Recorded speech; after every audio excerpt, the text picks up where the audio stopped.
Hello everybody, Joe Bagdones here, welcome back for another episode of Umineko. That took a long time for me to record because I was really busy this week at work, like a lot. My Saturday and Sunday shifts over like a course of, the 48 hours that those 2 days entail, I was at work for 30 of them, so yeah. Yeah, it was a busy week.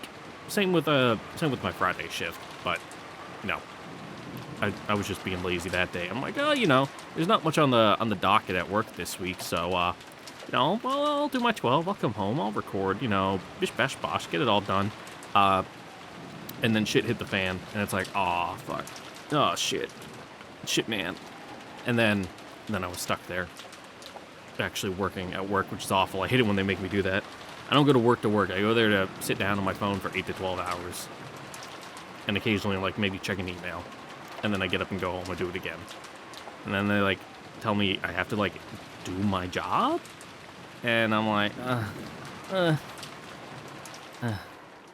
that's over, because it's my weekend now. So here I am, with you guys, and all our good friends who are either trapped in a dungeon or locked up in one room.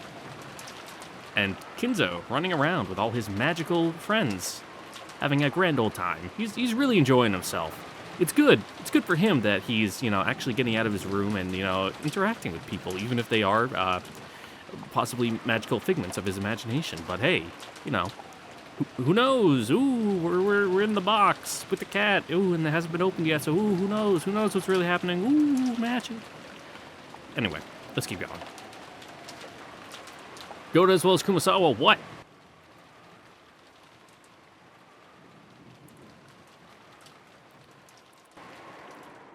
They're just here, I guess. I remember what happened last time. It's just, I know I left off on a bit of an abrupt place. So, bit of a non sequitur intro here. Goda, as well as Kumasawa, the only thing left for those two, who had witnessed that massacre in the dining hall, was to cradle their heads, not even knowing how to interpret what they had seen. Kumasawa-san, 大丈夫? No. お茶飲む? ありがとうございますね。ありがとうございます。申し訳ございませんが、しばらくそっとしていただけますか? Yeah, you got some thinking to do. Ria tried to be nice, but it seemed that Kumasawa still wasn't able to clear away her confusion. マリア、気を使ってくれてありがとうだぜ。 Yep, A for effort. 熊沢さんは休ませてやってくれ。Jessica too showed consideration for Kumasawa, certain of the shock she must have received after witnessing such a tragedy. But her imagination couldn't even come close to the impossible scene Kumasawa had witnessed. Nevertheless, with her mother having been killed and her father having been captured, there was no way that Jessica could stay calm either. She sealed her anxiety and sadness using her anger towards Kinzo and walked irritatedly around the room. 熊沢さん、母さんは本当に。 Oh yeah, she's like fucking dunzo. あんなひどい死に方を私は見たことがありませんとも。 Well, you've probably never seen too many ways people have died before, so... ひょっとするとまだ生きてて手当てをすれば助かるなんてことは。 Well, then again, だよな。 Kumasawa was an old bat, and this is the 80s, so she was definitely around for the war. And, fucking shit got wrecked on the mainland. Well, I guess the home islands, the mainland would be, China, which it also got wrecked there, but, probably seen a couple dead bodies in her time.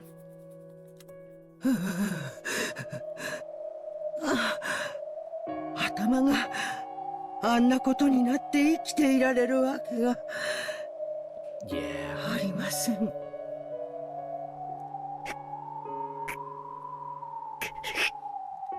そりゃそうだぜ。頭が砕けちまったら手当てなんて必要ねえよな。 Yeah, you tend to just...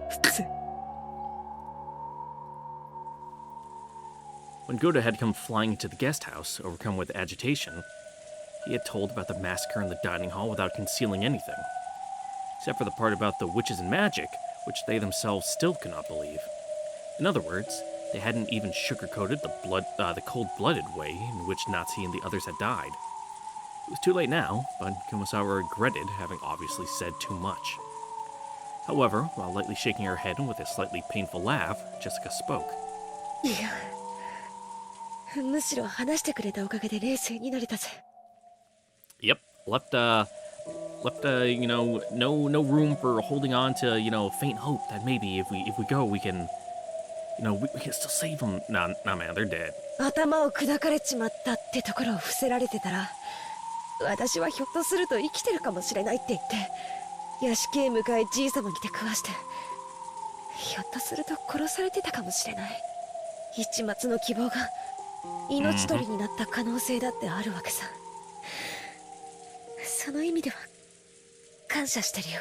Still don't feel good. 本当に申し訳ございません。言葉をあまりに選ばなかったことはお詫びします。今はいいよ。母さんはもうどうしようもないけど、父さんはまだ生きてる。カノン君もシャノンもキリエおばさんも南條先生もね。なんとか彼らを助けたいし、彼らに負担をかけないためにも余計なことをするべきではない。電話の前で待機してることが今は一番の協力になるかもしれないし。And poor Nanjo getting fucking roped into all this. He has nothing to do with any of this. He was just there, oh, my friend's having a big get together. I guess I'll go, and I'm his doctor, and he's not doing so hot, so it's probably good for me to be there. And then just fucking roped into all this shit.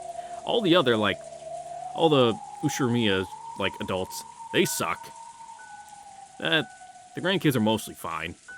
Servants, coin flip. There could be a phone call asking them to create a diversion to facilitate their escape. Or perhaps that others might learn their location and call for rescue. Jessica understood that in order to act promptly when that time came, the only thing they could do for the time being was to wait in this room.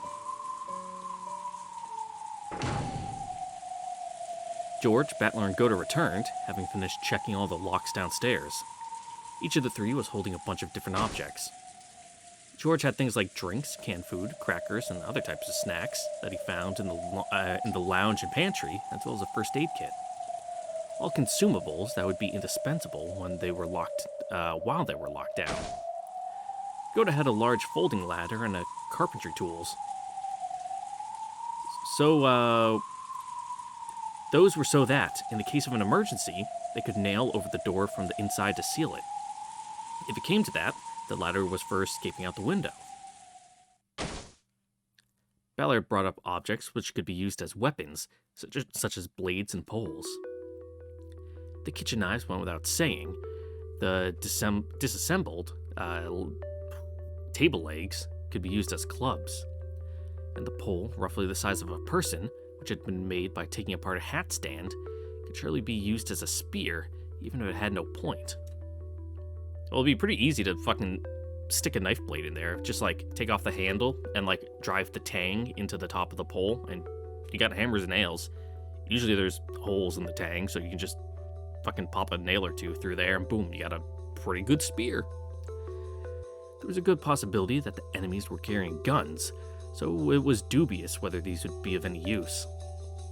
But it was still better than not having them, and if those things could provide at least a little peace of mind, then they could also expect some kind of calming effect from them. Well, it's one of those things where if you rush them at all, rush them all at once, they can't shoot us all. Someone will get them. It's what they teach us in our active shooter training. Barricade yourself in, get something you can beat someone to death with, and get ready to fight. If they breach the room, just everyone gang rush them, and hopefully someone's gonna get them before they get all you. Then they placed beds and sofas from around the room up against the door, barricading it. They didn't go so far as to seal it up with nails. There was still a chance that Kress and the others would escape and come to meet up. They had apparently set up a barricade at the top of the stairs as well. It had been designed to create a racket, so it would work in place of a warning alarm as well. It was apparently Battler's idea. For that reason, they turned the TV off. So that if the first floor window were to be broken, they would know by the sound. Once the switch had been turned off, all that was left was an eerie silence.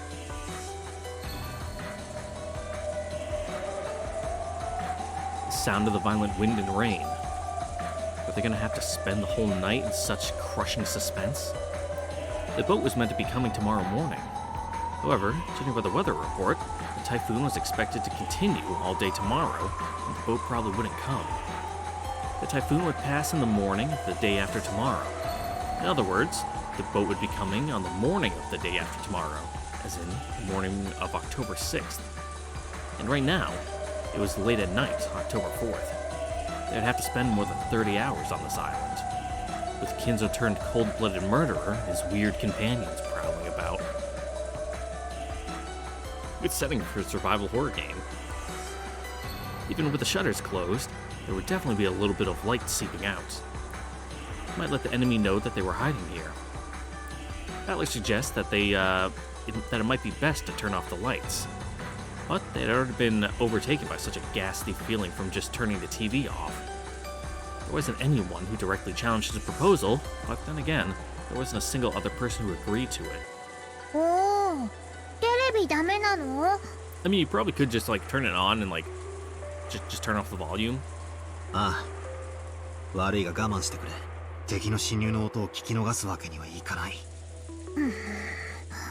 つまんない。 Even though she had been told that her mother had died, Maria alone somehow didn't seem to feel an approaching sense of danger. It seemed that she was quite displeased with having the TV turned off. Even with this bizarre situation in front of her, can't she share a sense of danger? Because she's so young? To Bala right now, seeing that young girl act in a way that was even slightly out of place, made me feel that there was something very eerie about Maria.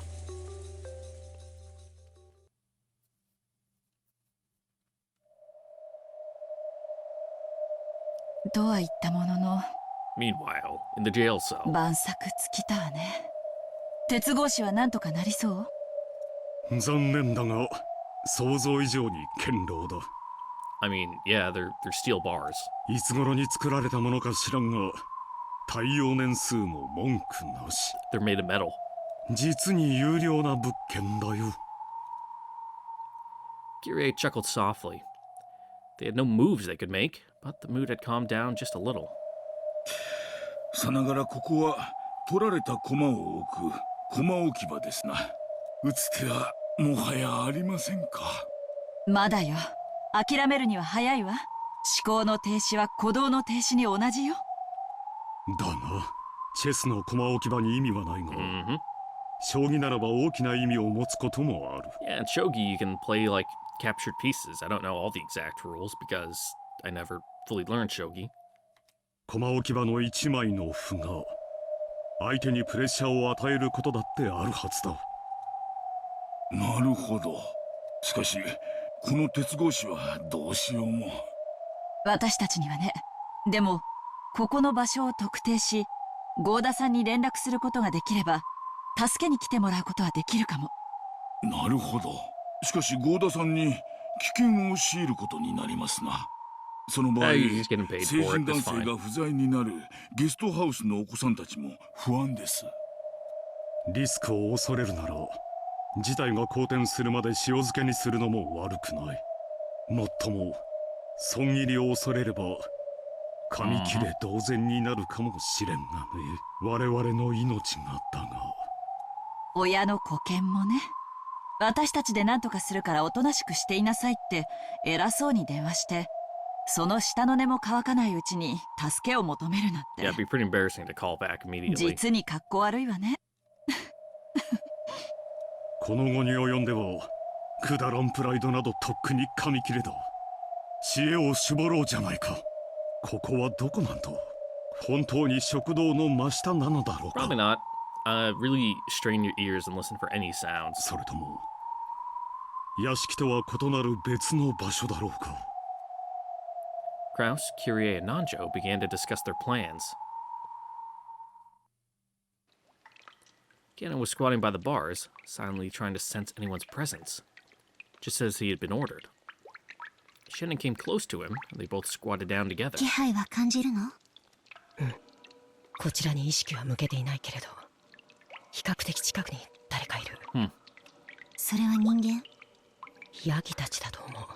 あいつらの吐息は実に賑やかだよ。Cannon's ability to sense the presence of others was several levels above that of a human. He described their breathing as noisy, but Cress and the rest couldn't even begin to pick up the slightest hint of it. Therefore, even if he had simply reported it, they would merely have doubted his ears. 捕まっちゃったね。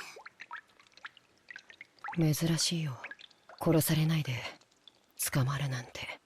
Well, yeah, you can still be used for the other Twilights. 今回はベアトリーチェ様がお越しにならないし、親方様が書斎を出られるし、何が何だかわかんないね。わかるさ。何が起ころうと変わろうと、すべてあの魔女の気まぐれと余興。Have characters talked about, you know, well, I guess they're technically on the witch side, if you go on, like, the fucking menu or whatever. But normally, like, the pieces in the game don't really talk about the previous events. 結果は何も変わらないのさ。今回は黄金鏡に行けるかな。さあね。僕たちは脱落率が高いから。It was just because I never got the chance to. そういえば、二人で第一の番を生き延びたのって、Yep. ずいぶん珍しいね。Hey, Cannon, why don't you use those fucking magic blades 儀 of 式 yours が to just 始 cut ま the ってる bars, の huh? に、こうして二人でお話できるなんて、なんだかすごく珍しい The 気が obvious する。 answer is there's too many normal humans about. そうかもね。でも、それもまた魔女の余興だろうさ。僕たちがいつもすぐに脱落するから、今度は少し生き延びさせて、からかってやろうくらいにしか思ってないよ。また、黄金鏡にはたどり着けないのかな。Yep. どうせそうさ。下手な期待を持つと、またつけ込まれる。そうだね。前回はカノン君がつけ込まれたもんね。Oh, I didn't mean to cut off Cannon there. He said, I'm an idiot. Cannon made a sour look and turned his head. Shannon laughed softly and apologetically leaned towards his shoulder. でも、お嬢様が無事でよかったね。第一の番を逃れただけさ。But yeah, poor Cannon, he's always getting played. それ以降の番に、より無残な方法で殺されるのを待たされているだけかもしれない。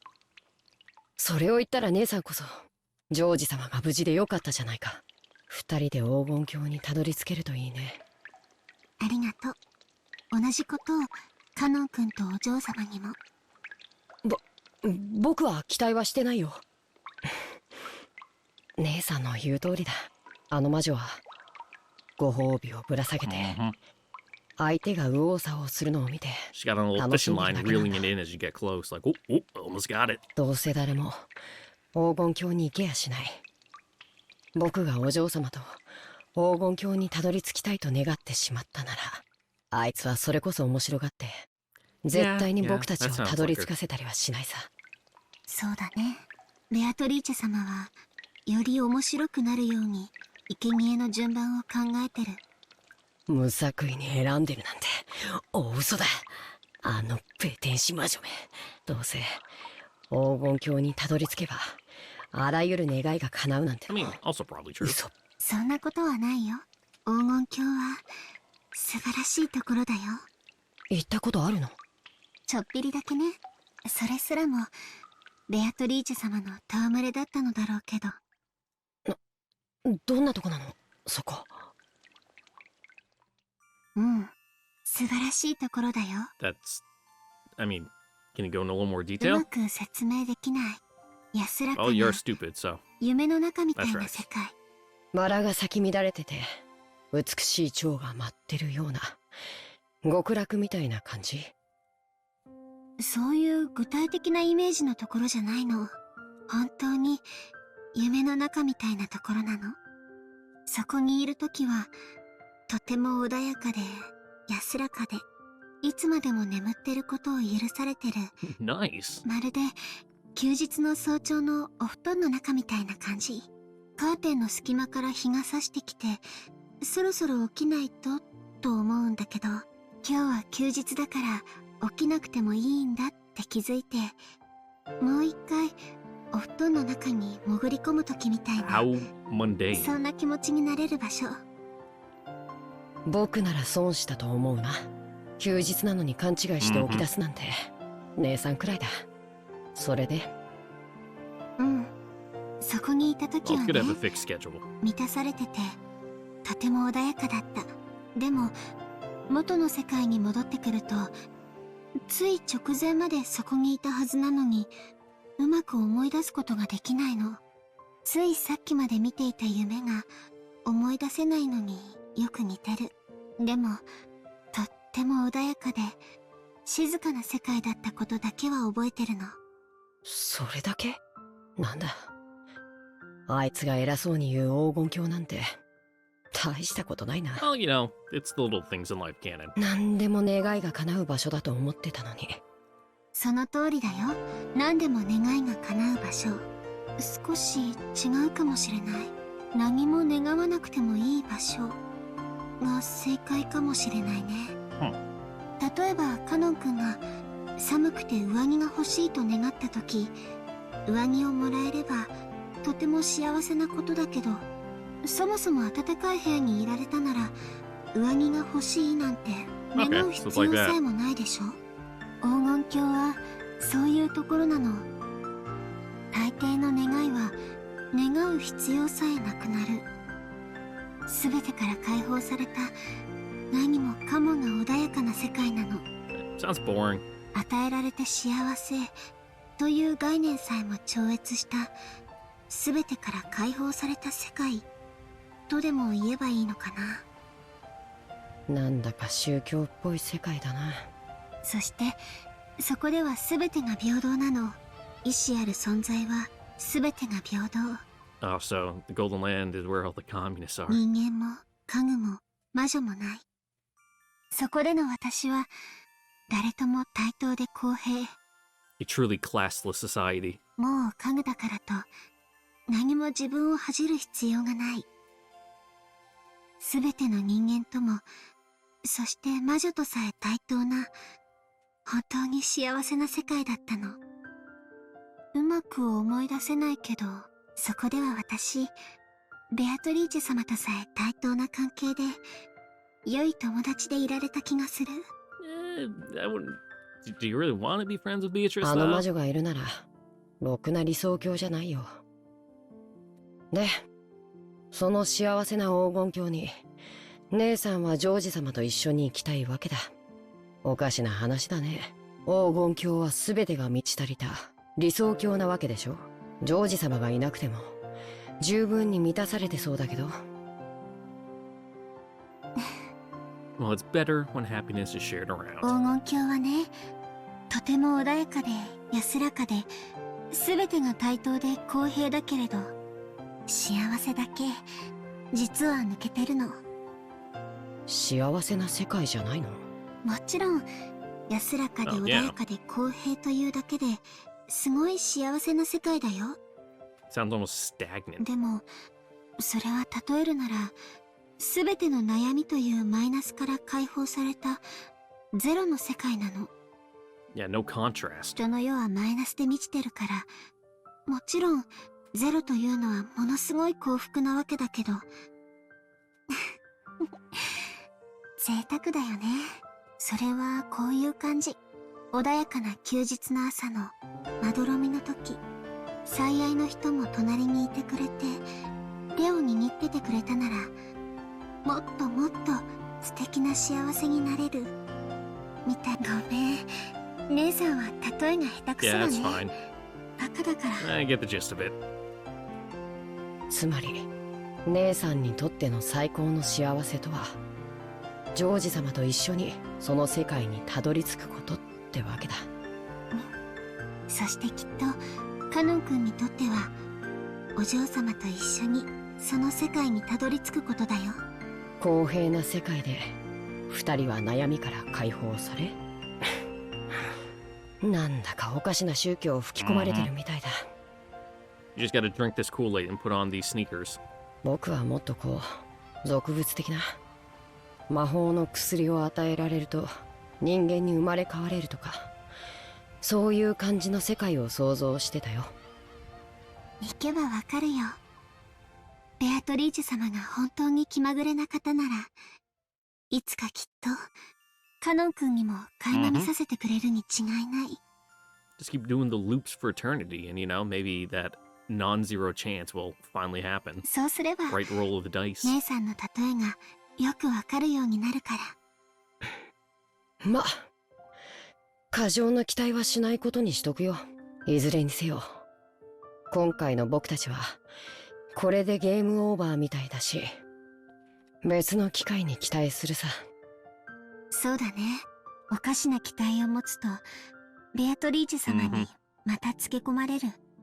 何も考えず、ただ運命に身を任せるのが私たちには一番かもしれない。僕たちはただチェスの駒であればいいんだ。何を考えても考えなくても、どうせ魔女のチェス盤からは逃れられない。後のお役目はどういびり殺されるか。ただそんな僕らに黄金鏡の夢なんて虚しすぎる。そうだね。ごめん。Kenan shrugged his shoulders, then told Shannon to leave him alone because she was interfering with his duty, distancing himself from her. Realizing her thoughtlessness in bringing up such an inappropriate topic and instead hurting Kenan, Shannon bit her lower lip and stared at the ground. She wouldn't bother him anymore. She went off and squatted in a corner by herself. At that moment, Kenan twitched. It's like the ears of a cat when it reacts to a faint sound. どうしたの? Oh, I get that. Whenever I hear like a sound outside, like outside my house, I can feel like my ears try to like rise up, like they tighten behind it, like the little faint muscles there. Like I'm not one of those person who can twitch my ears, but I can feel like the muscles contract, like my ears are trying to perk up or something. 旦那様、誰か来ます。何? They ended their conversation and strained their ears. For a while, they couldn't hear anything. But before long, they were able to hear the sounds of a large group of people walking. おいでなすったわね。年貢の納め時か、さもなくば最初で最後のチャンスか。私が金蔵さんと話しましょう。なんとかここの場所を聞き出してみます。期待してるわ。Yeah, good luck. Make good rolls, Nanjo. During the last phone call, Kyrie had asked about the time over there at the what the time over there at the guest house was. It had been the same as her watch, and by this she had learned that their watches hadn't been set back. It wasn't just the clocks on the wall in the guest house. Several people's watches, including George's and Goda's, had matched.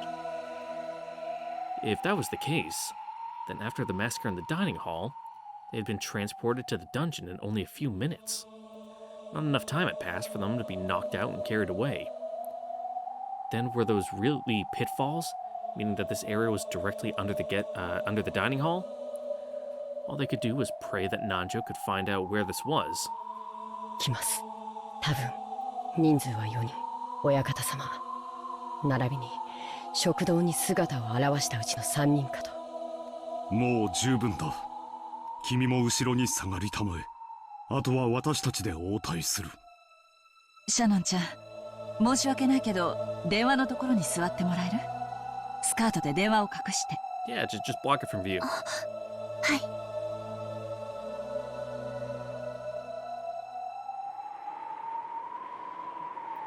Presence came closer, and there was the sound of a heavy door being opened at the other end of the corridor. The light they were apparently carrying illuminated the dimly lit corridor, stroking the walls with razor-sharp shadows. And then, the light from the lantern they held lit up the prisoners through the bars.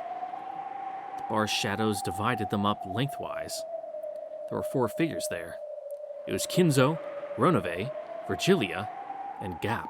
後ろ宮家当主ゴールドスミス教のおなりでございます。皆様ご静粛。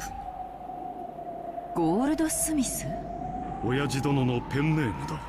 怪しげな魔導書を書くとき、そういう名を署名しているようだ。金蔵を英語風に？それならゴールドウェアハウスが正しいんじゃないの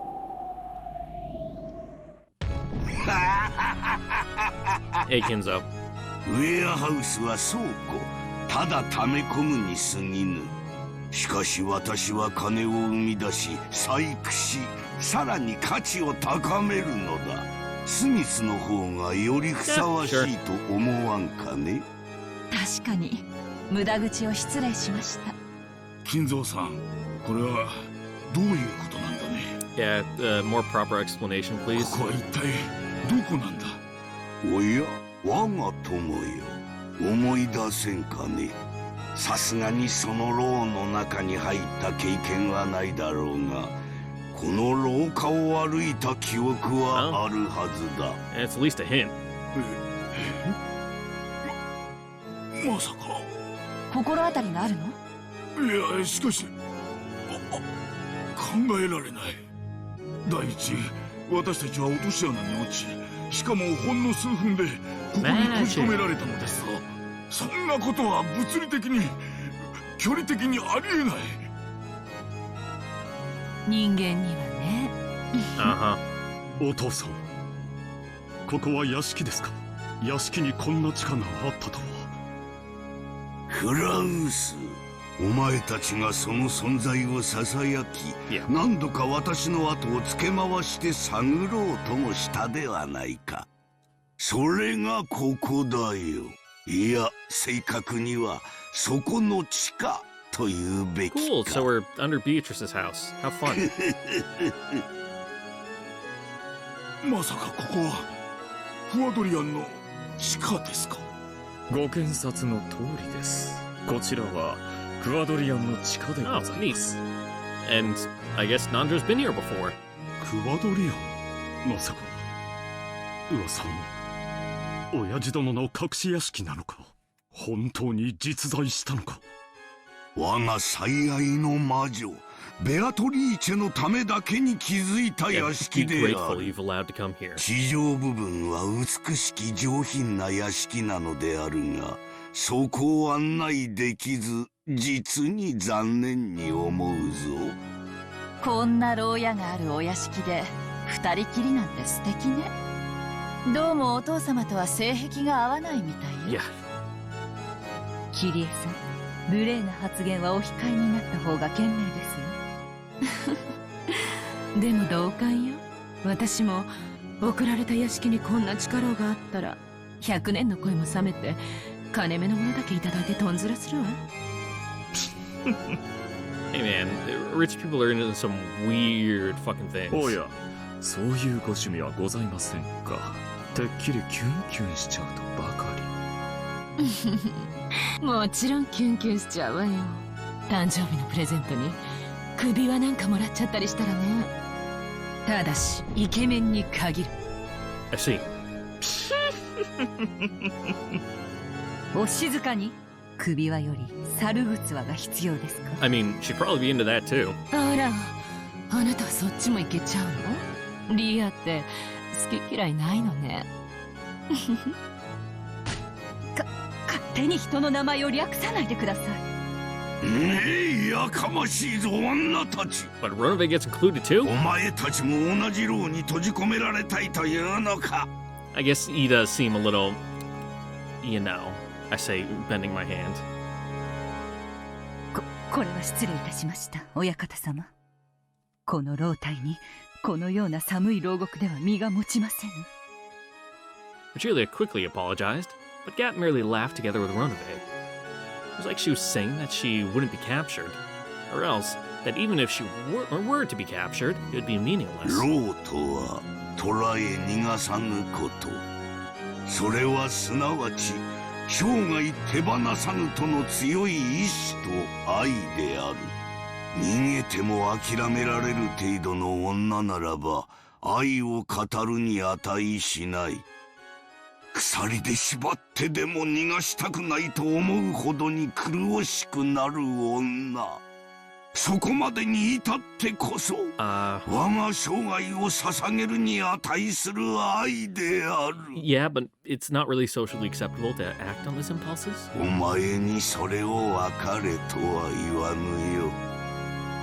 私は誰にも縛れない、縛られない。愛されたいんじゃないの。愛したいの。私もゴールドスミスと同じよ。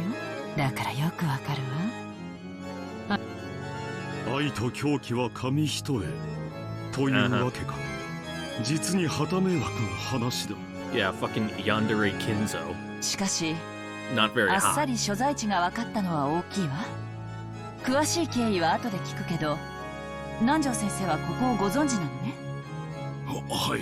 そこの廊下がクワドリアンの地下通路ならば、あの先をまっすぐ行けば長い地下道になり、それをずっと歩けば屋敷に戻れるはずだ。Oh, so there's an underground passage to... この鉄格子さえなんとかできれば、屋敷に帰れるってことね。お父さん、私たちをどうするつもりですか？すでに宣告した通り、お前たちは後の晩のための生贄である。Yeah, you guys are on ice for later. 都合よく人数も5人。えぐりて殺す5人の人質にぴったりであろう。なるほど。私たちも年貢の納め時というわけですか。やがてはな。だが今はそのために訪れたのではない。それに言ったはずだ。もしも孫たちの誰かが我が全てを継承するにふさわしいと認められたなら、 Yes, just wait and see if they do つ anything. まりお前たちは命拾いをするというわけだ。お子さんたちに何をするつもりですか？ Nothing. 次期当主にふさわしいかどうかテストを与える。その結果、私をうならせる者が一人でもいたならば儀式は中断する。 Okay. ふさわしい者がいなかったら子供たちはどうするつもりですか？それを心配する必要はない。どうせ先に生贄とされるのはお前たちだ。その後のことなど知ったことではなかろうに、お前たちは自らの命運を自らの子供たちに委ねるのだ。 And they're all like, oh no, ooh, ooh. お前たちが産み、教え、 pulling the collars a 育 little てて bit き like, た oh 結 man. 晶が子供たちだ。お前たちの命運を委ねるに実にふさわしい存在のはず。 Like, well, our geese are truly cooked.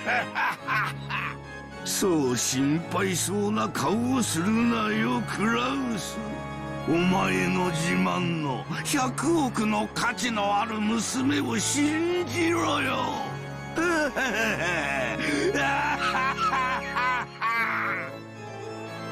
まったくね。子供は親の結晶よ。親の命運を預けるにふさわしいわ。Yeah, Battler may be stupid, but at least he's お stubborn. 父様にとってもね。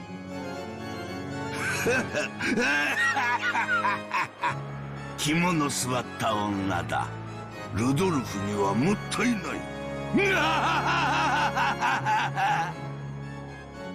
キリエさん、あまり挑発しない方がいい。Nah, they're just playing. どうかんだ。今は耐えよう。そうね。どうせ私たちはまな板の上の恋よ。今さら何もできやしない。私に対し威勢のいい口を叩くことはできるがな。嫌いではないぞ、そういう女は。ベアトリーチェも初めはそういう女だった。Yeah, she seems kind of girl to throw up a lot of sun. 親方様、そろそろ本題を。さっきから脱線しまくりです。おお、そうであったな。すまぬすまぬ我が友よ。それでは本題に入ろう。そのために電話を用意しておいたのだ。 What? No, what phone? シャノン、知恵が回るな。もう隠さなくてもよいぞ。それは私が用意させたのだ。Well, cat's out of the bag. 失礼いたしました。 A for effort. Shannon quickly withdrew, and the telephone was revealed. クラウスよ、ゲストハウスの孫たちに電話をかけるがよい。 Wants to put on speakerphone? そして我がテストを、試練の始まりを彼らに告げるのだ。 With a gesture that seemed to be saying, "Go ahead," Ronove urged Kraus to pick up the receiver. 嫌だと言ったら。ほほう、取引の余地がどこにあるというのか。お前が電話をせぬというなら、 Yeah. 孫たちにはチャンスさえも与えぬ。後ろ宮家はこれにて終わり。お前たちは直ちに生贄だ。直ちに生贄なら幸運よ。あなたたちの眼前で子供たちを先に生贄にされた方が辛いと思うけれど。Yeah, that's a little, 生贄の順番は親方様が決めます。勝手なことを言わないように。リア、今私の名前を縮めようとして詰まったでしょ。 There's no real way to shorten your name. してません。だから勝手に人の名前を略さないように。女は実にかしましいですな。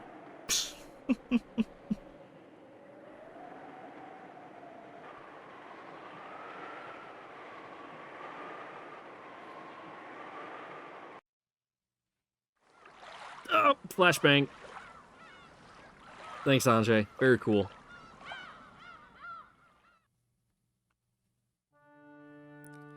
The clinic that Nanjo had opened and later passed on to his son still existed on Nijima. The aged doctor was Nanjo's son, but the atmosphere about him was very different. わざわざお越しくださり、 Oh, hello. 誠に申し訳ないのですが、特にお話しすることはありません。 You are certainly a man. That looks like a doctor.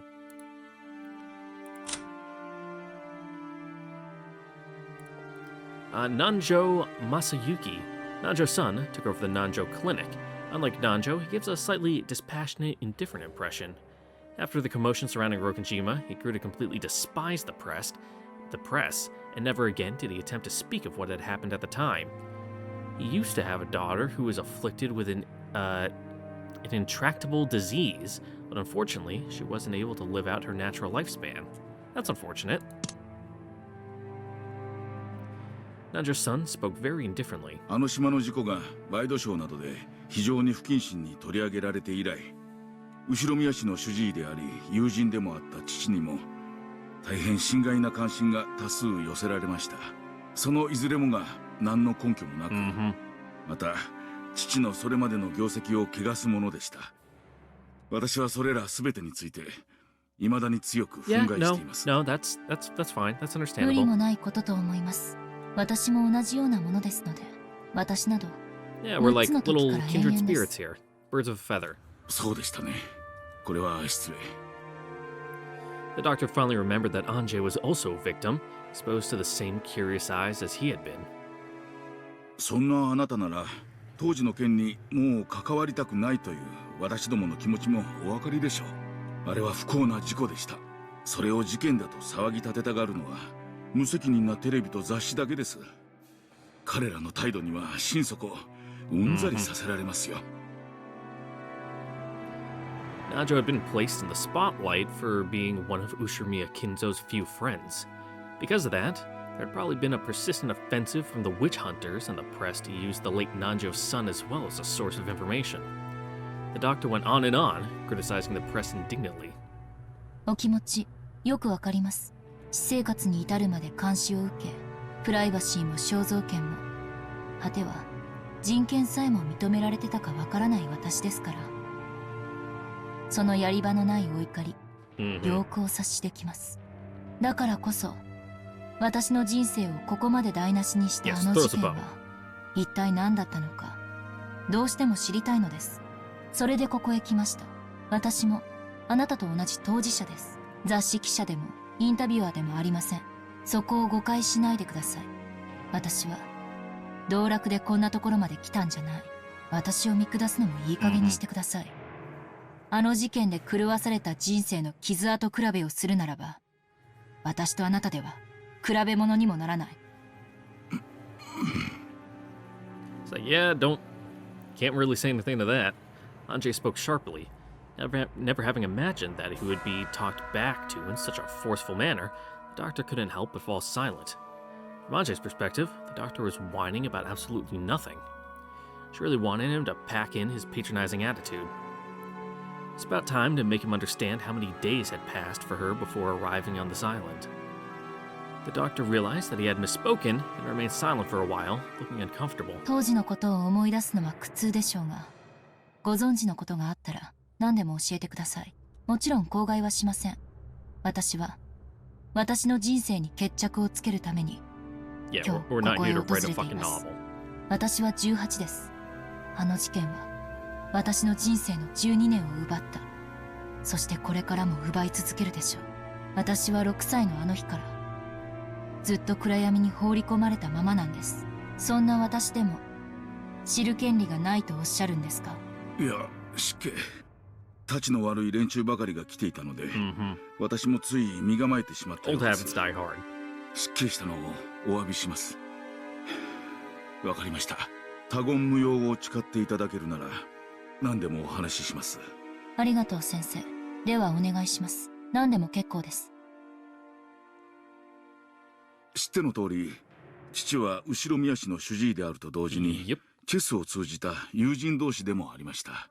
その親交は後宮氏が六軒島に移り住んできた当時からのとても長いものでした。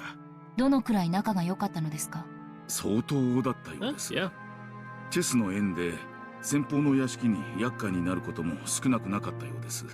私の口から言うのもなんだが、後宮氏は非常に気難しい方でした。No, that's a fairly accurate description, I would say. そして父はそんな人間と付き合うのに長けた非常におおらかな人だった。孤独な後宮氏にとって稀な友人であったことは想像に難しくないでしょう。当日は親族会議でした。後宮家の親族会議は資産やその運用などについて厳しく問われる、さながら経営会議のようなものだったとされています。そのような席にまで出席を求められるほどに南條先生は信頼を得ていたわけですね。父は純朴な医師であり、後宮家のような富豪の財産運用について助言できるような立場にあったとは思えません。おそらく当時の後宮氏は健康状態が優れられなかったでしょうから、その買い添えとして呼ばれていたのでしょう。Moral support. 親友の父ならおそらく口も固く、親族会議上の秘密もきっと漏らさないと信頼されていたに違いない。I mean, but if he was a savvy guy, a little insider trading never hurt no one, you know. 当時の後宮金蔵はかなり健康状態が悪かったのでしょうか？He was supposedly on his deathbed. カルテが残っていたりはしますか？事故の当日はカルテを持参していたのでしょう。後宮氏のカルテは残念ながらフォルダごと失われています。父のクラン家ですし、私も詳しいことは分かりません。事件の前後、何か気になるようなことはありました？あるにはあります。ですが非常に誤解を招きそうなのであまり言いたくはありません。何ですか？それを教えてください。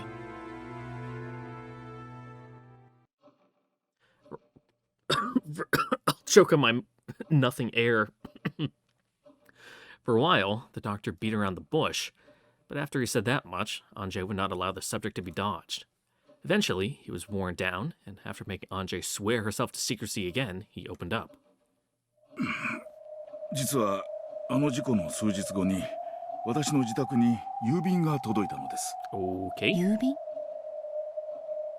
それはとても奇妙な郵便でした。差出人が私になっているのですが、それは身に覚えのないものでした。何者かが私の名を語って出したということです。宛先は北海道の礼文島。北方領土の話を抜きにすれば、日本の最北端の島です。その宛先人がなんと礼文島の住所ではありますが、父の名前だったのです。しかし送付先住所が間違っているらしく、住所不明の付箋が貼られて、Yeah, return to sender. 差出人である私のところへ戻ってきたわけです。It was truly a strange tale. Nanjo's son's name was written as the sender. However, he said that he hadn't mailed the letter. In short, that meant someone had sent it using his name. The destination was Nanjo Teramasa on Hokkaido's Ruben Island. But the lot number written on it didn't exist, so the local post office had been unable to deliver it and instead sent it back to the sender, Nanjo's son. 中身は何だ？本当に他言無用でお願いします。私も非常に迷惑しているんです。かといって捨てるわけにもいかず。Yeah.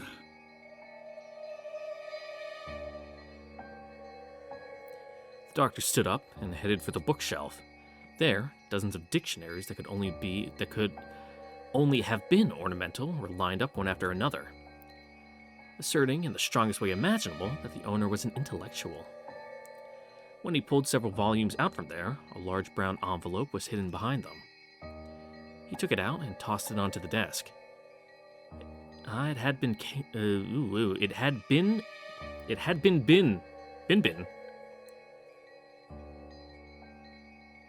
I think there's... Is that a typo? I know it's like... If can be like together. Or it or whatever, but... No, you can do bin together. Okay, it had been carefully sealed with adhesive tape. But in this case, I think that's just a typo. And its faded color and dryness told that it had remained sealed for a whole 12 years. くれぐれも他言無用でお願いします。 While emphasizing it so much it was annoying, the doctor removed the seal with a quality paper knife. Then, when he tilted the envelope, an already opened mail envelope spilled out.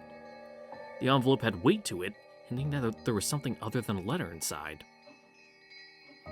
The recipient was certainly Nanjo Teramasa. Even seeing that was a huge shock. After the incident, Nanjo's corpse had not been found, and he was being treated as dead in absentia under extraordinary circumstances. And despite that, this letter addressed to Nanjo and Hokkaido existed. One could almost take this as a sign that he had faked his own death and escaped to Hokkaido. 南條先生は本当に北海道に存在を？ Probably not. あるいは同姓同名の人物が北海道に？ 父が何かの事情で事故を逃れ、北海道で存命していたのだとしたら、私たち家族にとっては事情に関わらず嬉しいことです。私も初めはその可能性を考えました。しかし、この封筒の送付先住所は存在しないのです。つまりこの封筒は届くはずのない郵便なのです。 In short, like, it's not a valid address, or is it just like an empty fucking plot of land? Like, there's literally nothing there. 送付者が正しい住所を書き損じた可能性は？もちろん否定はできません。Be quite the flub to do. ですが、住所の番地を見る限り、どうもそうは思えないのです。北海道礼文島礼文郡礼文町 1-2-34-567 Yeah, that can't be a real address. Up until Ruben City, it's alright. But I just couldn't wipe away the feeling that the following sequential number, 1, 2, 3, 4, 5, 6, 7, was a little insincere. Felt like a fake address that some kid had made up. おそらく明らかに存在しない住所をデタラメに書いたのでしょう。この封筒は初めから存在せず届くはずのない住所に送付されたと考えるのが自然だと思います。 So I'm thinking the northern point. And I know he mentioned the northern territories. I'm pretty sure those are the islands that, like, technically Russia has, like territorial rights over in big quotation marks. That Japan also claims as theirs, and there's a big fucking stink about it. Which I'm gonna hold my opinion on because I am not, most certainly do not have enough information to make, have a definitive opinion on another country's territorial claims. In that instance, I do in others, but I'll keep those opinions to myself. If the destination address doesn't exist, mail is generally returned to the sender. But even if the case of a faulty address, the local post office will often courteously, and to the best of its ability, research to find whether the sender's intended destination exists. When they still can't find it, the mail is sometimes returned after an investigation of several days.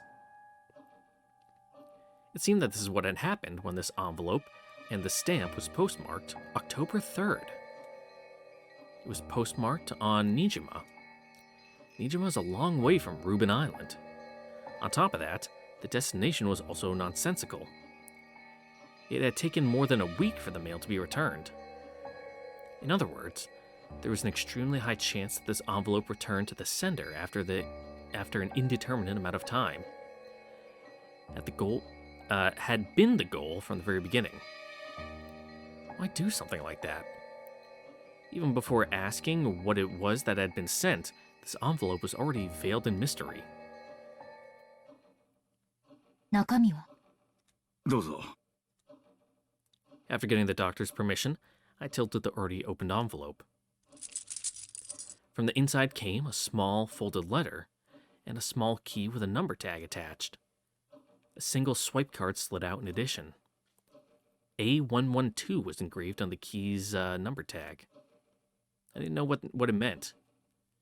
The swipe card was pitch black and had gold lettering engraved on it. Members! It was written there in English. The jet black gold-lettered card design made it feel like something very high class. But of course, I didn't have a clue what kind of card it was just from that. I unfolded the letter. Its contents were extremely brief, and only the following was written. 07151129. Oh god, that was from one of the oh god, when did that come up? It was written on one of the doors. I think it was in the second game.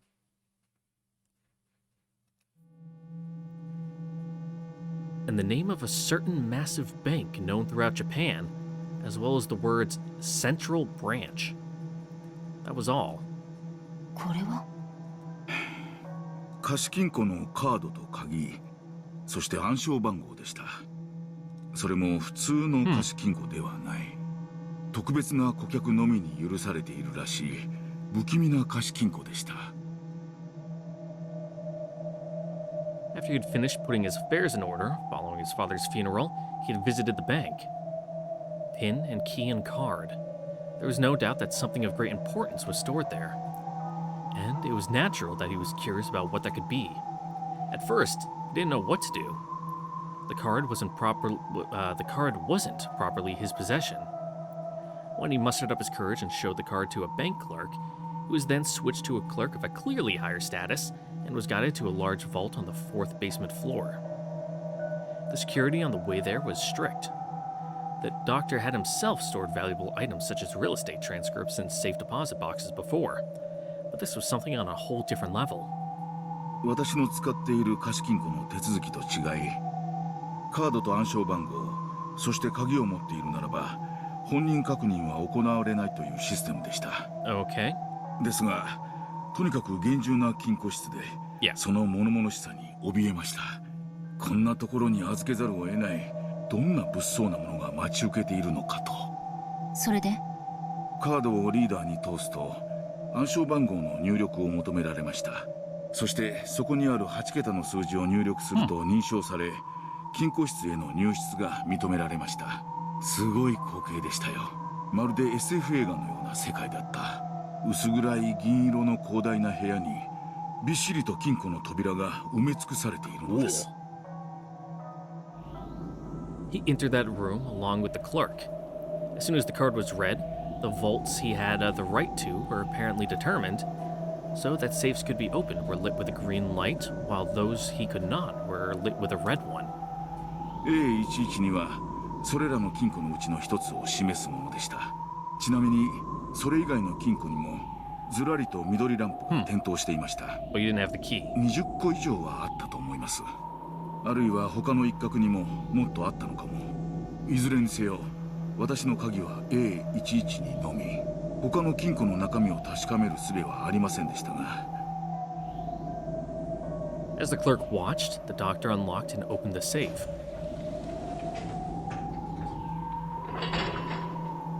When he did, a safe drawer like a large cabinet opened, and an expensive-looking Duralumin? What's that? I don't know what that is. Case showed itself. Oh, it's probably like one of those fancy black suitcases that it's like a special metal. But just to be certain, I'm Googling it. Duralumin. Duralumin is the trade name for one of the earliest types of age-hardened aluminum alloys. The term is a combination of Durenner and aluminum. Okay. Duralumin, a strong, hard, lightweight alloy of aluminum widely used in aircraft construction. Discovered in 1906 and patented in 1909 by Alfred Wilm. Wilm? It's a W in German, so it's probably Wilm. A German metallurgist, you know, guy who works with metal. It was originally made by the company Durim Metallwerk at Düren, Germany. Okay.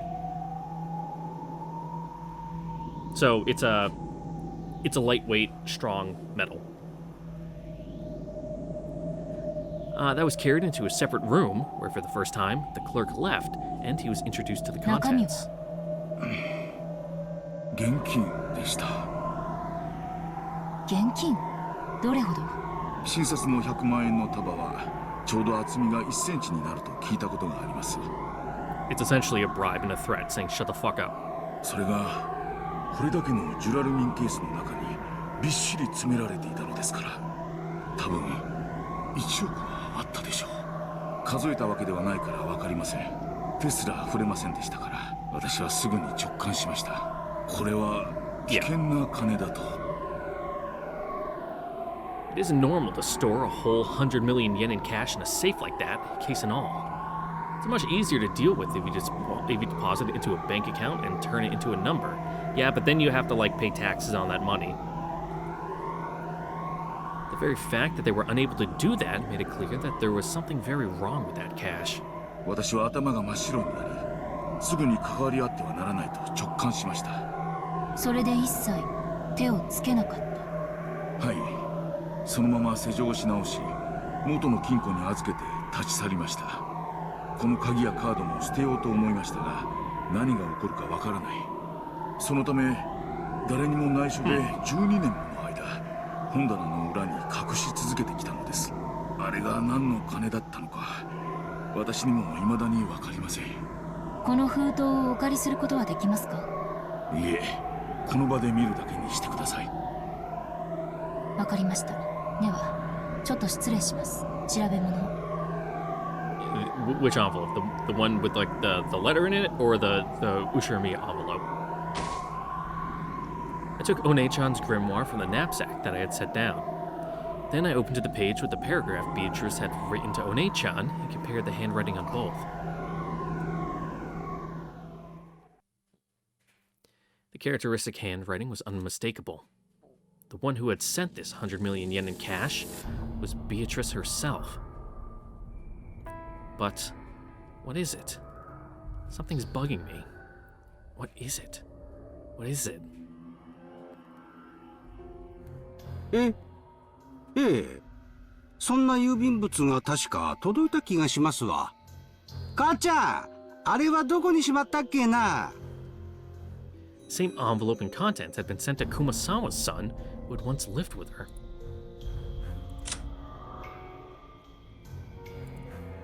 Kumasawa Sabakichi, Kumasawa's son, works at the Nijima fishing harbor. He must have gotten his carefree, big-hearted personality from Kumasawa. Kumasawa had many sons, and a number of them were away from land as fishermen. It was purely coincidental that it was possible to come into contact with him, as he'd happened to be involved with the fishing harbor. Hopes are on him that he might have heard Chatty Kumasawa let something important slip, but he had been very busy in the days since and seemed to have forgotten about it amongst the hustle and bustle of everyday life. But apparently, its strange contents had stayed in his memory, and he remembered as soon as Anjay told him. After a bit of a wait, his thin-lipped wife came with the envelope, complaining that he always forgets where he put things. The modus operandi for the sender and recipient was exactly the same as for Nanjo's son. The sender was made out to be Kumasawa's son, the recipient was Kumasawa Chiyo, and the destination address was in the Okinawa Prefecture.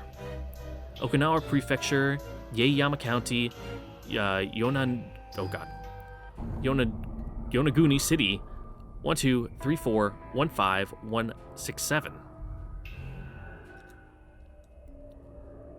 Yonaguni Island is the westernmost tip of Japan. And the lot number was exactly like before, a sequential number that had apparently been chosen at random. Now it was certain, this envelope was definitely sent with the goal of having it be returned to the sender. Its contents were exactly the same. A letter with the PIN and the bank's central branch written on it, a swipe card, a key with an attached number tag. The inscription on the number tag was A113. The number right after the one on the key that had been sent to Nanjo's son. Most likely, inside the vault was the same duraluminum case, packed with 100 million yen in cash. 死んだお袋がメイドから送ってきたような気がしてね。中身もよくわからんし、薄気味悪いんで、ずっとほったらかしにしてて、今日まですっかり忘れてたんですわ。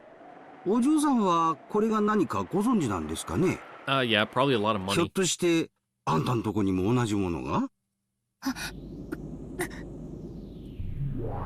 どうしたんです？園児様。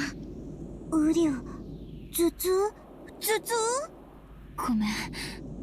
頭が痛い。刺さってる。知ってる。知ってるって。Yeah, what? 何を？まさかこの封筒、園児様のところにも？ Oh, and you just completely forgot? I remember. A strange envelope was also sent to me 12 years ago. I'd fallen into depression after losing my entire family. But it was a really strange thing to come in the mail, so I had a faint memory of it remained. It was a strange letter, which I had no memory of sending, but which had me as the sender. I'd forgotten the destination address, but the person it had been sent to was Ushiromiya Rudolph, my father. I remember that I got this letter I thought was from my father who had died. I opened it up. I found a key and card that I didn't really understand, and I remember being really confused. I felt let down and threw it away somewhere, I think. Where did I put that envelope? I'd probably lost it somewhere in the chaos that followed. By now, I had no way of checking its contents. But somehow, I think I can guess. I'm sure its contents were the same. Without a doubt, there must have been a key, a card, and a note with a pin inside the envelope. Beatrice, これは何のつもりよ。あいつは全ての遺族にこんなふざけた金をばらまいたというの。Life insurance payments. 死んだ後も愚弄するなんて許せない。ウリオ、エンジェ。Sakataro acted nervously. As I looked at his worrying face, my agitation began to cool off bit by bit. ごめんなさい。ベアトリーチェ憎しは今に始まったことじゃないの。あの6歳の日に。もうすでにあの魔女と縁があったことに驚きと怒りを感じただけよ。この12年間、エンジ様はずっとベアトリーチェ様の呪縛に囚われてきた。これがそのまさに呪縛の証となるのかもしれません。ですが、どうかしっかりそれを打ち破るための旅でもあるはずです。そうね。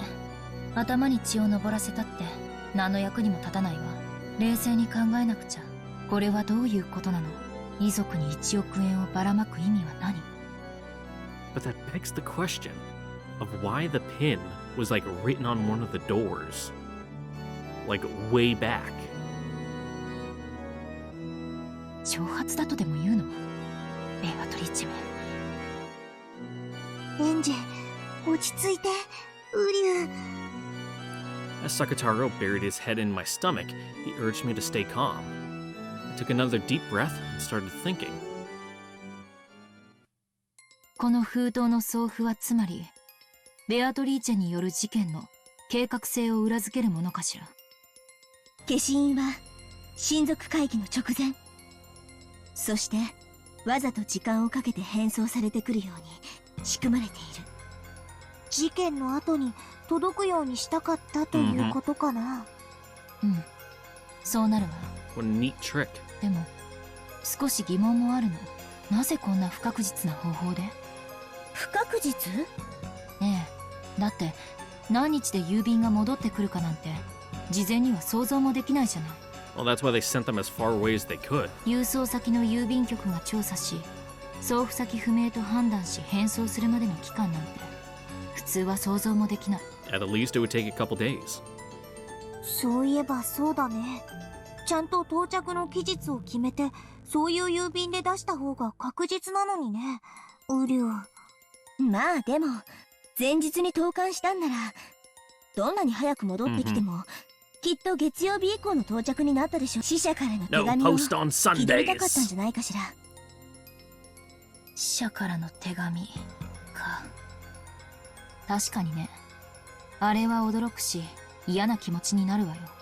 死んだ家族の名前が表に大きく書かれている郵便物が物々しい付箋付きで郵便受けに放り込まれているんだから。Yeah, that's spooky. でも私は何か腑に落ちないわ。私だったら期日指定郵便にする。ひょっとしたら想定しない日に届くかもしれないという不安定さが私にはどうしても理解できないの。ウリュウ。でも確かにそういうのベアトらしいかなって思う。 Yeah, it's very roundabout, tricky way of doing it. え、あなたベアトのことわかるの？ Of course he knows Beato. What do you mean? He's fucking Mia? Maria's familiar. ちょっとしかお話ししたことないけど、でもベアトならこういうことをするかなってのがなんとなくわかるの。Yeah, it's overly designed and なんとなく elaborate. 想像がつかない？ベアトってこういういたずら好きだよね。確かにそうかも。ベアドリージュ様なら死者からの手紙みたいな悪質ないたずらはやりかねないと思います。それだけじゃなくて絶対確実な方法じゃなくて、ちょっぴり不確実な方法の方をベアトリーチェは面白がるの。不確実な方法を面白がる？ Yeah, you're rolling the dice and, you know, the anticipation of, oh, is it gonna work out? I remembered Maria Onechan's diary. It had quite a lot of descriptions of playing with Beatrice. Occasionally, some of them involved Beato playing pranks on the adult relatives with Maria. But those pranks always followed a certain little aesthetic principle of witches. Which was that things are more fun if they're a little uncertain. A little chaos factor. One day, Maria Onechan had brought a wind-up mini-car, and she and Beato decided to use it for a prank. It was a popular toy at the time. If you made the mini-car back up, it would wind up the spring in the tires, and when you let it go, it would race forward. They had wound up that mini-car and set it in the shadow of a milk jug. In other words, the prank was that, if you lifted the milk jug, the mini-car would jump forward and surprise whoever did it. Now that's a little harmless prank. Hoping that someone would get caught in this prank, Onechan and Beato had watched the adults from the shadows for their whole tea time. They were looking forward to seeing who would get caught by it, but ultimately, no one moved the trapped milk jug, and the trap never went off. When Onechan had then muttered, "Oh, we should put it somewhere where they definitely get caught by it," Beato apparently said this. She said, "Traps where you don't know who will get caught, or even whenever anyone will get caught at all, are more thrilling and fun." It's probably true that you wouldn't get that kind of excitement from a trap that would definitely catch someone. That kind of description occurred in multiple cases. making it possible to guess that the witch called Beatrice had quite a fickle character and loved a random thrill. A fickle person is very hard to deal with. I can't flip over the chessboard to find out what that witch from 12 years ago was planning.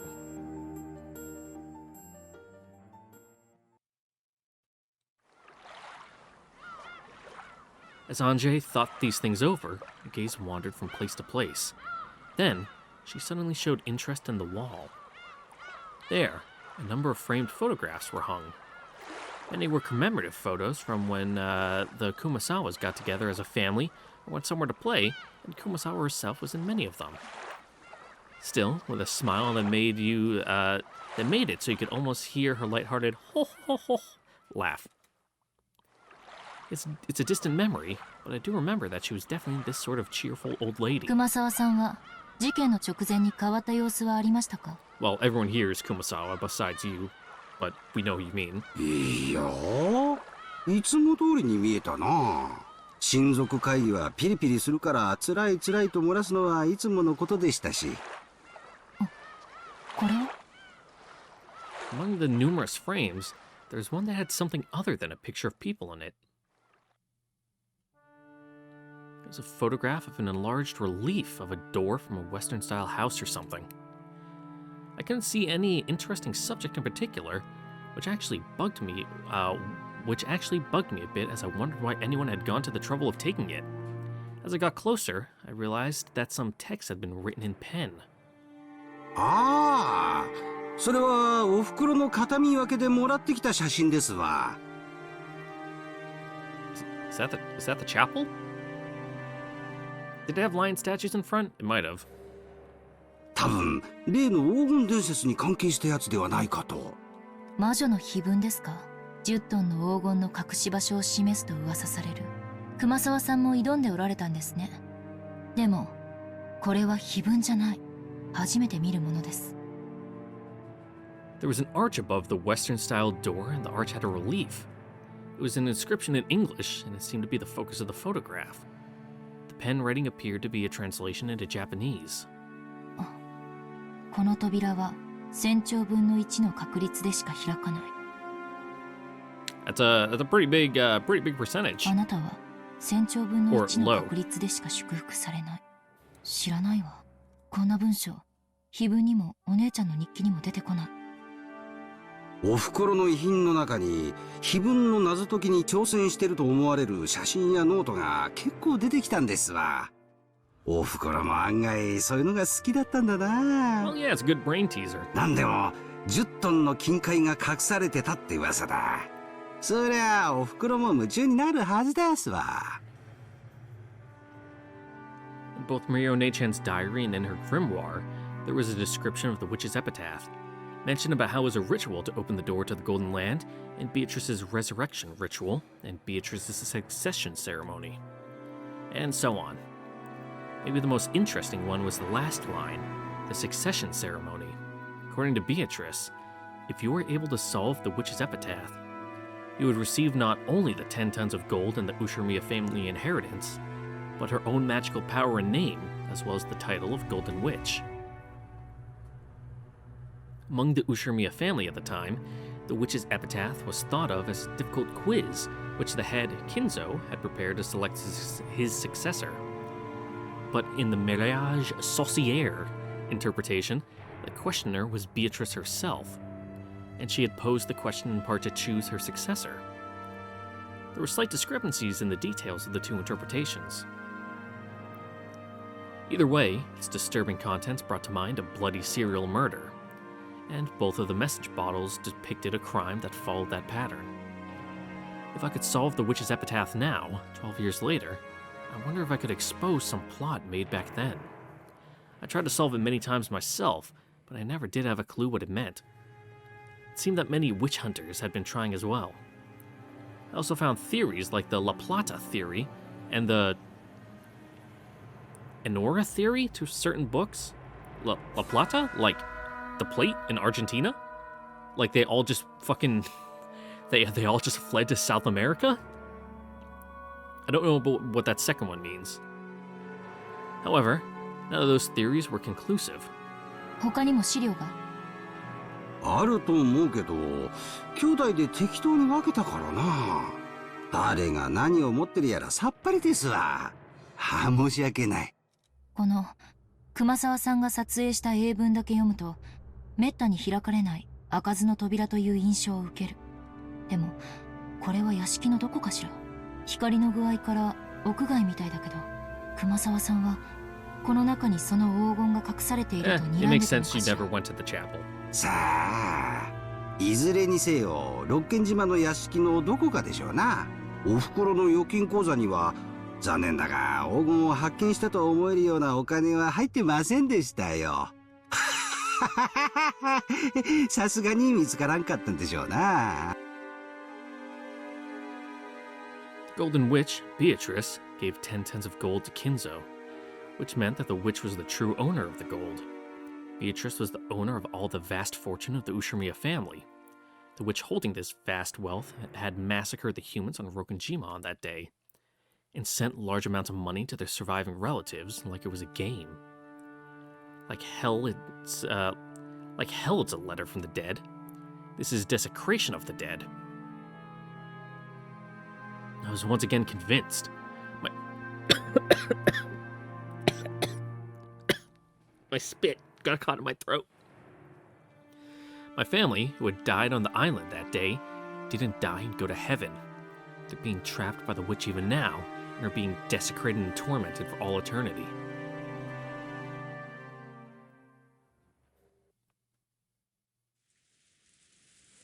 And the last place Anjay visited was a store in a region where residential and commercial areas intermingled, with a signboard saying, Marafuka Sleep Shop. Okay. There lived a man who had been the captain of the ferry boat at Rokunjima at the time. Even he, who had once lived as a man of the sea, had retired after contracting a serious illness, was now being taken care of at the house of his son and his son's wife. Hello. Well, you seem to be looking well. Nice flat cap.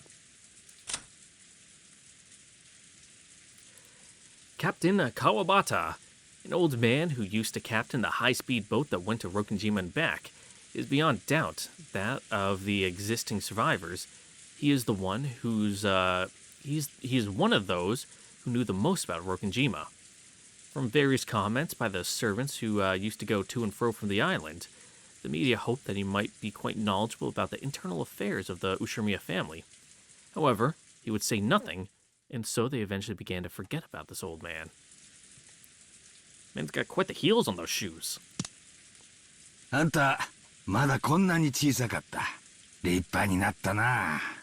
そして、さぞや辛かっただろう。お前さんの気持ち、よくわかるぞ。The former boat captain was so full of energy that you couldn't really tell why he had retired in the first place. His memory seemed clear, too. He had a good memory of things that had happened more than a decade prior, and it seemed that he could even remember how Anjay had been at the time. The lively conversation was very helpful for Anjay. But at the same time, the captain also remembered the final family conference very well. And the fact that he had detailed memories of even Battler's gonna fall uproar on the boat was instead painful for Anjay. Be like, yep, yeah, that's him all right. Also, he would have been the one to find the body, well, the absence of bodies. He would have docked and been like, hello? Probably walked up and be like, oh damn, there's no one here. It had been so back then as well, but even now, there's no public way to cross to Rokunjima. It was necessary to make an individual request to an owner of a boat to make the voyage. I still hadn't managed to arrange for a boat to Rokunjima, so if he refused me, the voyage to Rokunjima would probably become hopeless. わかってる。今、あの島に行きたがる船なんぞ。今じゃ六軒島と呼ばず、古い名前の悪食島と呼ぶ者までおる。この辺りの船乗りじゃ、首を縦には振るまいな。Can't you, pull some strings, call in some old favors? Originally, Rokunjima had become feared as the island of disaster by the fishermen. And when that incident happened 12 years ago, that fear reached its peak. They respected the sea, feared it, and revered it. there were almost no sailors who would try to take a boat to that cursed island. Because of that, most of the witch hunters were unable to cross over to Rokunjima, and were limited to taking a trip around the island. Ironically, this caused the mystique surrounding Rokunjima to increase even more, and resulted in a proliferation of the bizarre witch stories they love so much. 船は出してもらえるでしょうか？明日だけ返してもらう約束になっとる。最近はエンジンがだいぶご機嫌斜めらしいがな。かっ飛ばしてやるわい。The former boat captain promised that tomorrow he would go back to his previous job and take his boat out to Rokunjima. With this, I'd managed to secure a method of transport to Rokunjima. This is probably all I can do on Nijima. Yep, all side quests complete. All that's left is tomorrow. On Rokunjima, I'll reach the final destination of a journey that stretches back 12 years. よかったね。これで島へ行けるようになったね。そうね。船を見つけるのは難しいと聞いていたから、船長が協力的で助かったわ。園児様ほどではないにしても。Yeah, but you're not a curious tourist, so, he's playing nice. 船長にとっても12年前の事件は未だ抜けないトゲなんでしょうね。ウリュウ、船長さんも心の整理がつかなかったんだね、ずっと。そりゃそうでしょう。約束通り10月5日に、あのじいさんが船を出してくれれば大勢が助かった可能性がある。ちょっと風が強いからといって船を絞らなければ。No, those were some real rough seas. It would have been unreasonable to expect him to go. そんなこと言っちゃダメだよ。船長さんもそれを今日までずっと苦しんできたはずだよ。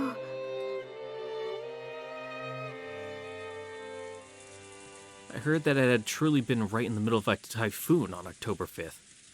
According to the boat captain, he had known for certain that they would be trapped by the typhoon if they headed to Rokunjima on October 4th. But the family had been very insistent upon that date, which had been determined beforehand as the date of the conference. It was only natural. All the adults had their own packed schedules and had to come to the family conference having arranged those schedules in advance. They probably had their own circumstances preventing them from easily pushing it back to next week just because the typhoon was approaching. And it wasn't the boat captain's fault. Or perhaps you could say that he didn't feel so guiltless that he could place the blame wholly on the typhoon. Certainly, just as those two said, there's no doubt that the boat captain has been dragging the events of 12 years ago along with him this whole time. And by taking me, the last member of the Ushirmiya line, to the island, and bring me back safely, might be trying to find some resolution for the past. 船は昼過ぎに帰ってくることになってる。それからあんたを六軒島へ案内するから、到着は夕方前になるだろう。電気も明かりもない島だ。あまり長いはできんぞ。その程度の上陸で、あんたの気は済むかね。長いしたから何かの気が済むというものでもありませんし、船を出してもらえるだけでも感謝します。すまんな。わしが船を手放していなければ、ケチなことを言わず、好きなだけ島へ案内してやれるんだが。Have your own little personal chauffeur. It's not like I have a goal of doing something in particular on Rokunjima. So the time of day I'll be staying there is evening.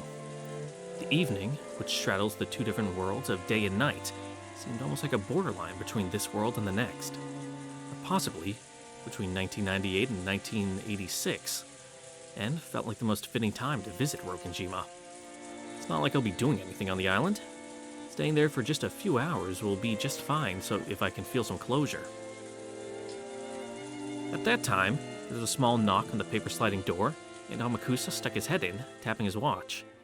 I nodded back and told him I'd gotten a hold of a boat for tomorrow. それはよかった。そろそろ参りましょう。船長、明日はよろしくお願いします。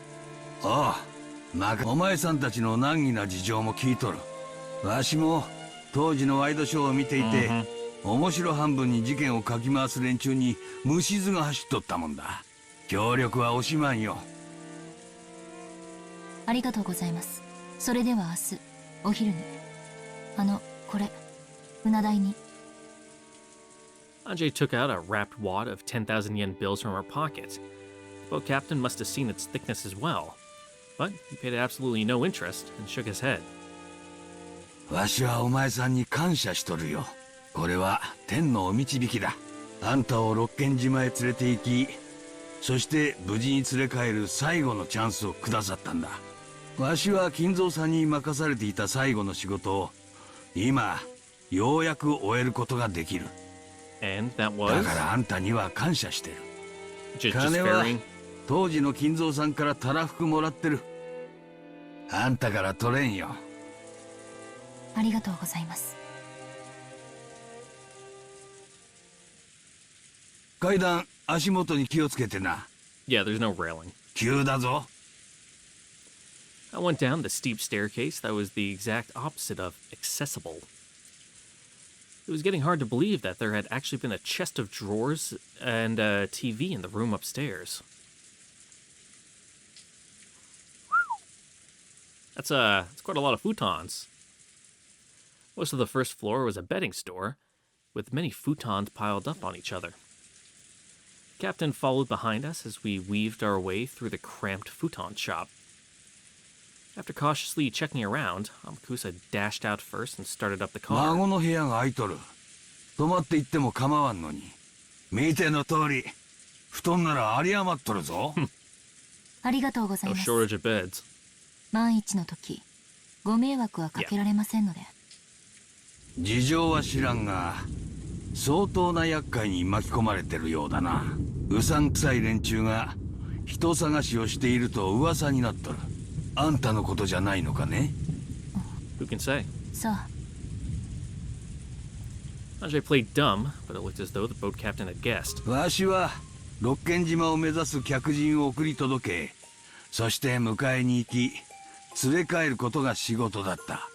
その仕事を12年前に中断したまま、まだ終えてない。だからわしは、あんたのおかげでその仕事をようやく終えることができるんだ。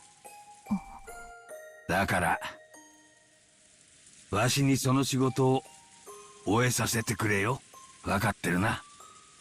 Yeah, don't do anything crazy. ええ、別に私は死にに行くんじゃない。But part of me does feel that, if I could die on that island, I would surely be able to go to where my family is. I'd finally become aware of it. I might have been planning to die on that island. Might have come all this way, headed for Rokunjima, in search of a place to die. The boat captain had guessed that as well. And so, for emphasis, told me again, don't. ええ、死にません。約束します。そもそも私、どうして六軒島に行かなくてはならないのかの目的さえ、未だにあやふやなんですから。いや、目的はきっとある。あんたにないなら、それは彼らにあるんだ。島があんたを呼んだ。だからあんたはここまで来たんだ。そうかもしれませんね。私は、呼ばれたのかもしれない。I was called. For what reason? For them. Mom, Dad, Battler Nichan, and Mario Nechan. Or maybe the Golden Witch, Beatrice. What does Rokunjima have for me? What will I achieve? Even though tomorrow was almost upon me at last, I still wasn't able to understand my own mission.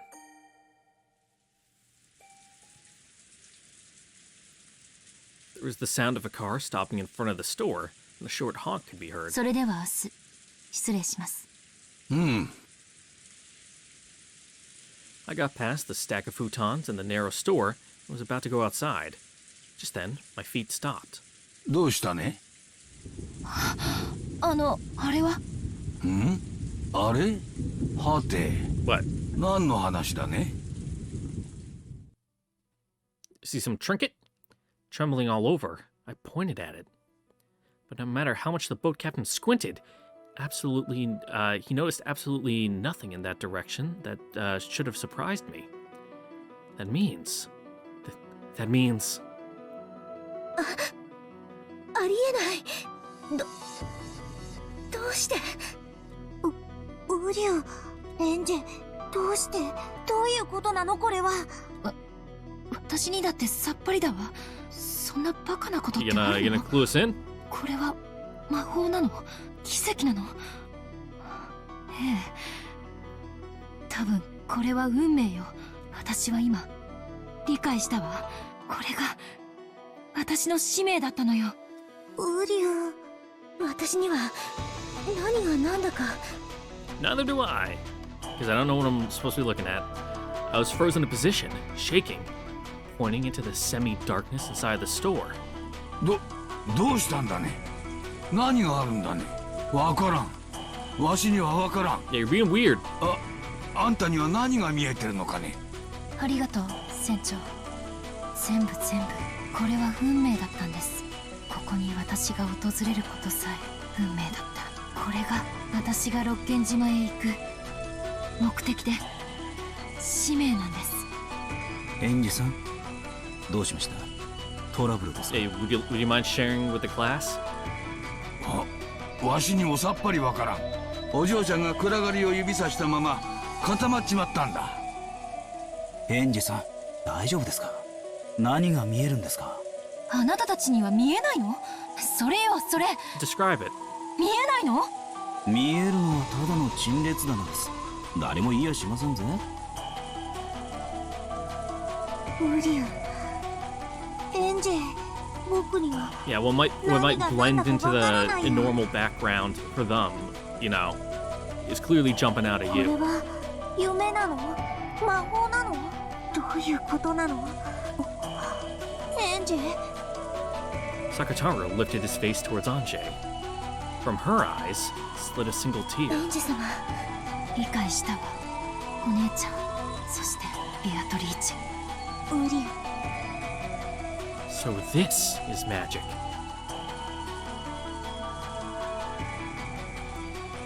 Sure. We'll find out what she was pointing at eventually. I hope. Maybe one day. Possibly next time on the next episode of Umineko. That's right. You know, a chapter and a half seems to be a good amount of time for, going through the videos. 2 chapters, we're, 2 hours, hour and a half, a little more digestible. So with that, as we're ending, once again, like thank you all for watching. Don't forget to like, comment, subscribe, ring the notification bell. See you all next time for the next episode of Umineko. I'm gonna go get some breakfast, because it's 5 a.m. Catch you later. Bye. Mwah.